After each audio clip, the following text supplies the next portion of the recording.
ఓం నమ శివాయ. మహాదేవుడు సాక్షాత్తు విశ్వరూపం.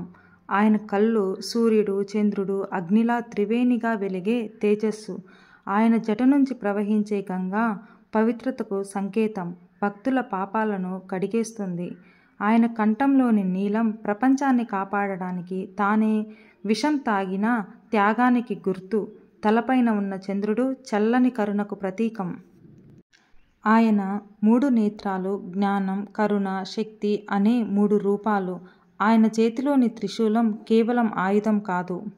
అది మనలోని 3 దోషాలను, కామం, క్రోధం, మోహాన్ని చెరిపివేసే జ్ఞాన చిహ్నం. ఆ త్రిశూలం మనకు చెబుతుంది, నీ శత్రువు బయట కాదు, నీలోని అజ్ఞానమే నీ శత్రువు అని. ఆయన మెడలోని పాము భయం కాదు, నియంత్రణకు సంకేతం. శివుడు ధరించే భస్మం భక్తుని యొక్క జ్ఞాపకం.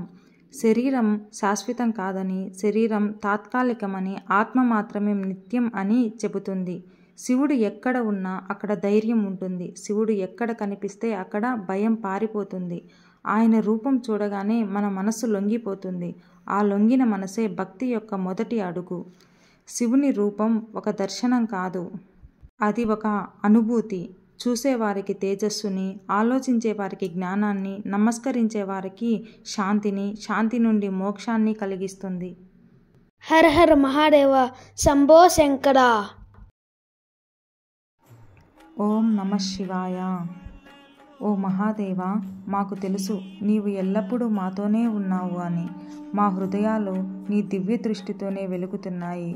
మాకు సరైన మార్గం చూపించు. ధర్మాన్ని అర్థం చేసుకునే జ్ఞానాన్ని ప్రసాదించు. మేము మీరు చూపించే మార్గంలో అడుగులు వేస్తూ మా మనసులో శాంతిని, ప్రేమని, ధైర్యాన్ని నింపుకుంటాము. మాకు తెలిసే ప్రతి పద్ధతి, మాకు వచ్చే ప్రతి ఆలోచన, ప్రతి నిర్ణయం మీరు మాకు అనుగ్రహించిందిగా ఉండాలి. ఓ పరమేశ్వర, మాకు మీ ఆశీర్వాదం, మీ కరుణ, మీ ప్రేమ, మాకు ధైర్యం కావాలి. మమ్మల్ని తప్పుడు మార్గంలో అడుగులు వేయకుండా మా చేయి పట్టుకొని కాపాడు తండ్రి. మాకు ధర్మ మార్గంలో, సత్య మార్గంలో నడిచే బలాన్ని ప్రసాదించు స్వామి. మా అందరి జీవితాలు మీరు కాపాడే వెలుగుతో నిండిపోవాలి. హరహర మహాదేవ, శంభో శంకర. ఈ జీవితమంతా ఒక యాత్ర. బయట ప్రపంచం నుండి అంతర జ్ఞానానికి ప్రయాణం. ఆ యాత్రలో మనకు తోడుగా ఉన్నాడు అనంత రూపుడు, కరుణామయుడు, జ్ఞానస్వరూపుడైన మహదేవుడు. ఆయన జ్ఞానదీపం మనలో వెలిగితే ప్రపంచం చీకటిగా అనిపించదు, మన మనస్సే ప్రకాశవంతమవుతుంది.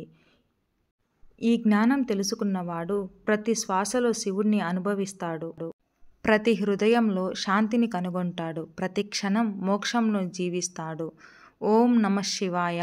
ఈ మంత్రం చెప్పిన ప్రతిసారి మన హృదయంలో జ్ఞానదీపం వెలుగుతుంది, మన జీవితం శివమయమవుతుంది.